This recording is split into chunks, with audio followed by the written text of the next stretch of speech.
कहानी की शुरुआत एक बुजुर्ग घर से शुरू होती है जिसके बाहर रोज और उसकी बेटी हेलेन खड़ी थी। इन दोनों के साथ एक छोटी लड़की भी थी जो हेलेन की बेटी थी। हेलेन अपनी माँ रोज को बुजुर्ग घर में छोड़ने आई थी। रोज जैसे ही अंदर आती है तो मैक्स नाम का आदमी उसे चले जाने को कहता है। सिर फिरे मैक्स के पीछे मेड तारा लगी हुई थी। रोज को देखकर तारा पूछती है कि मैं आपकी क्या मदद कर सकती हूँ। हेलेन उसे बताती है कि मेरी माँ अपनी उम्र के लोगों के साथ रहना चाहती है, इसलिए मैं उसे यहाँ लेकर आई हूँ। उसकी बात सुनकर तारा रोज का स्वागत करती है और उसके बुलाने पर सैम नाम का लड़का बाहर आता है और वो भी रोज का स्वागत करता है। सैम इसी बुजुर्ग घर का मालिक था जिसमें रिटायर्ड हो चुके बुजुर्ग रहते थे। कुछ देर बाद रोज अपने कमरे में अपना सामान संभाल रही थी। इसी दौरान उसके पास फैनी नाम की बुजुर्ग महिला आती है। फैनी रोज के पास वाले कमरे में रहती थी, इसलिए वो भी रोज का स्वागत करने आई थी। थोड़ी ही देर बाद दोनों एक बड़े से हाल में रात का खाना खाने लगी। हाल में विंग नाम की बुजुर्ग महिला भी आती है और वो भी बैठकर खाना खाने लगती है। विंग के बाद हाल में मेजर नाम का बुजुर्ग आता है। मेजर काफी ठरकी बूढ़ा था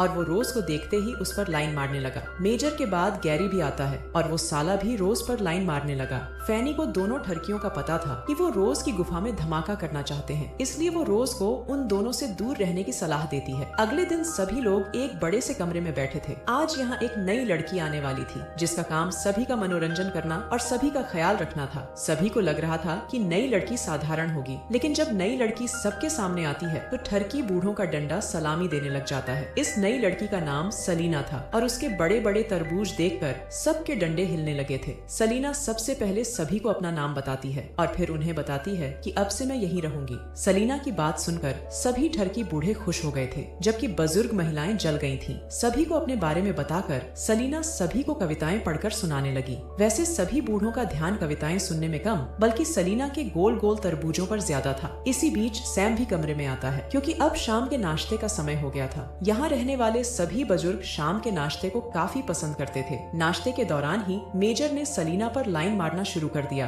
वो सलीना के तरबूजों की तारीफ कर ही रहा था कि इसी बीच सभी लोग एक महिला की चीख सुनकर डर जाते हैं। सैम सभी को शांत करने की कोशिश करता है, लेकिन जब कोई भी शांत नहीं होता तो वो सलीना को अपने साथ चलने को कहता है। चीख बाथरूम से आई थी, इसलिए वो दोनों वहीं पहुँच गए थे। सैम तो लेडीज बाथरूम चेक नहीं कर सकता था, इसलिए सलीना सभी बाथरूम चेक करने लगती है। जल्दी ही उसे एक बाथरूम में लीला नजर आती है। वो सलीना को बताती है कि वो एक कीड़ा देखकर डर गई थी, जिसके बाद सलीना उसे बाहर आने को कहती है। अब सलीना और सैम सभी को बताते हैं कि लीला एक कीड़े को देखकर चिल्लाई थी और ये जानकर सभी लोग लीला पर गुस्सा करते हैं। कुछ देर बाद सैम और सलीना सभी के कमरों में जाकर उन्हें मीठा दे रहे थे। बुजुर्ग लोगों को मीठा काफी पसंद था, इसलिए सैम उन्हें हर रात थोड़ा सा मीठा खाने को देता था। सलीना मेजर को भी मीठा देने आती है। मेजर फिर से उस पर लाइन मारता है और इस बार तो वो सलीना को किस भी कर लेता है। उधर गैरी भी लीला के पास आ गया था क्योंकि उसकी नजर काफी समय से लीला पर थी। वो लीला की गुफा में धमाके करना चाहता था। लीला भी काफी प्यासी थी, इसलिए वो भी गैरी को अंदर बुला लेती है। अगले दिन सुबह सभी लोग नाश्ता कर रहे थे।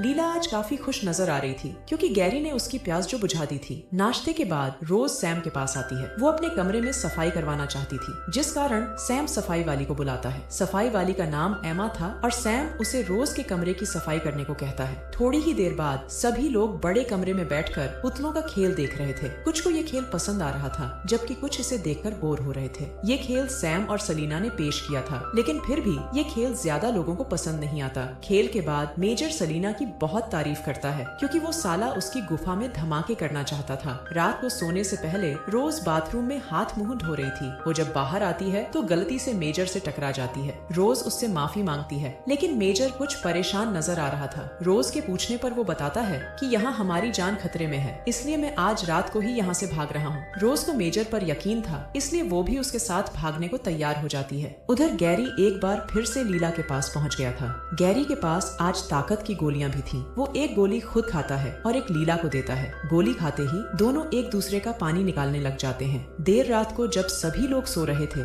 तो मेजर को एक रहस्यमयी हत्यारा मार देता है। उधर रोज भी नींद से जाग गई थी और फिर वो तैयार होकर मेजर का इंतजार करने लगी। दोनों आज यहाँ से भागने वाले थे, मगर जब काफी देर तक मेजर नहीं आता तो रोज मेजर के कमरे में आती है। कमरे में उसे कोई हत्यारा तो नजर नहीं आता, मगर मेजर की लाश जरूर नजर आती है। लाश देखकर वो बेहद डर गई थी। वो जब कमरे से भागने लगी तभी वो एमा से टकरा जाती है। रोज को लगा कि मेजर का कत्ल एमा ने ही किया होगा, इसलिए वो सीधा सैम के पास आती है। वो सैम को सब बताती है कि मेजर मर चुका है और मुझे एमा पर शक है। सैम उसे शांत रहने को कहकर सीधा मेजर के कमरे की तरफ बढ़ने लगा। अगले दिन जब सभी लोग नाश्ता कर रहे थे तो सैम सबको बताता है कि मेजर मर चुका है और पुलिस उसकी लाश लेकर चली गई है। कुछ लोग उससे पूछते हैं कि मेजर कैसे मरा, तो इसके जवाब में सैम बताता है कि शायद मेजर की तबीयत बिगड़ गई होगी या फिर उसे दौरा पड़ा होगा। वैसे रोज और उसकी टीम को यकीन था कि मेजर की तबीयत नहीं बिगड़ी थी, बल्कि किसी ने उसकी जान ली है। रोज ने अपनी टीम को बता दिया था कि मेजर को पता था कि उसकी जान खतरे में है, इसलिए वो यहाँ से भागना भी चाहता था। कुछ दिनों बाद सब कुछ शांत हो गया और सलीना फिर से सभी का मनोरंजन करने लगी। इस बार बस इतना फर्क था कि उसके तरबूजों का दीवाना मेजर जिंदा नहीं था। ऐसे ही एक रात एक नया लड़का बुजुर्ग घर में आता है। इस नए लड़के का नाम रॉक्सी था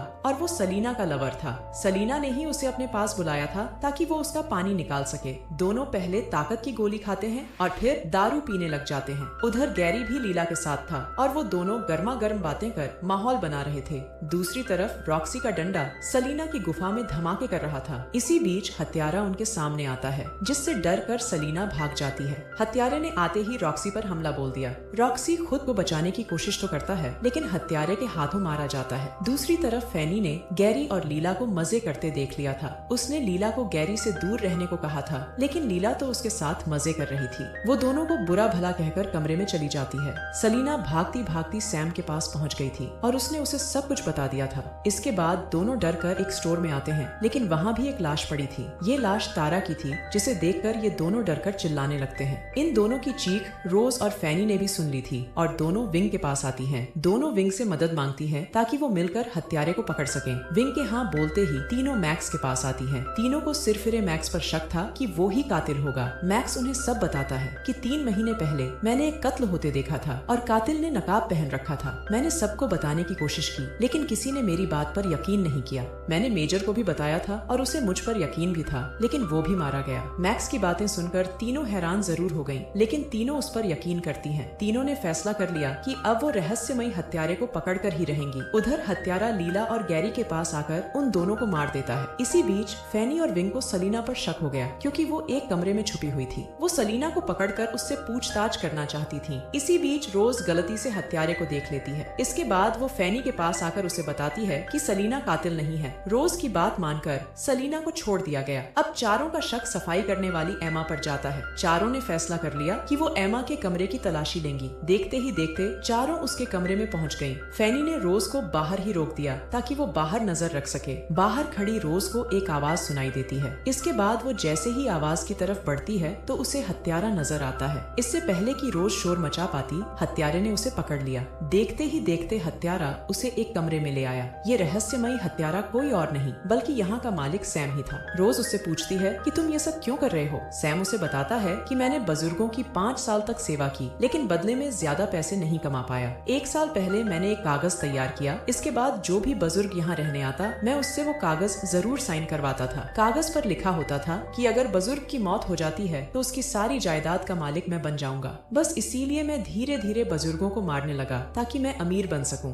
रोज को सब बताकर उसने उसे भी मारने का फैसला कर लिया। वो जैसे ही अपना हथियार उठाने जाता है तो रोज की नजर सामने रखी कैंची पर पड़ती है। वो जल्दी जल्दी कैंची उठाकर सैम पर हमला करती है और कमरे से भाग जाती है। उधर रोज की टीम एमा को मार रही थी, लेकिन रोज उनके पास आकर उन्हें सब बता देती है। रोज का पीछा करते करते सैम भी बाहर आ गया, लेकिन अपनी असलियत खुलते देखकर वो इतना डर गया कि वो भागने लगा था। अब सभी सैम का पीछा करने लगे। उसका पीछा करते करते सलीना उस तक पहुंच जाती है। सैम जैसे ही उसे मारने लगता है तभी पुलिस आकर उसे रोक देती है। फैनी ने पहले ही पुलिस को फोन कर दिया था, इसलिए पुलिस यहाँ आई थी। कहानी के आखिर में पुलिस ने उस सैम को गिरफ्तार कर लिया जिसने कई ठरकी बूढ़ों की जान ली थी। इसी के साथ इस कहानी का यही अंत हो जाता है। हमारी वीडियो देखने के लिए बहुत बहुत धन्यवाद। अगर आप ऐसी ही वीडियोस के दीवाने हैं तो प्लीज मेरे चैनल को जरूर सब्सक्राइब करें। मिलते हैं अगली वीडियो में, तब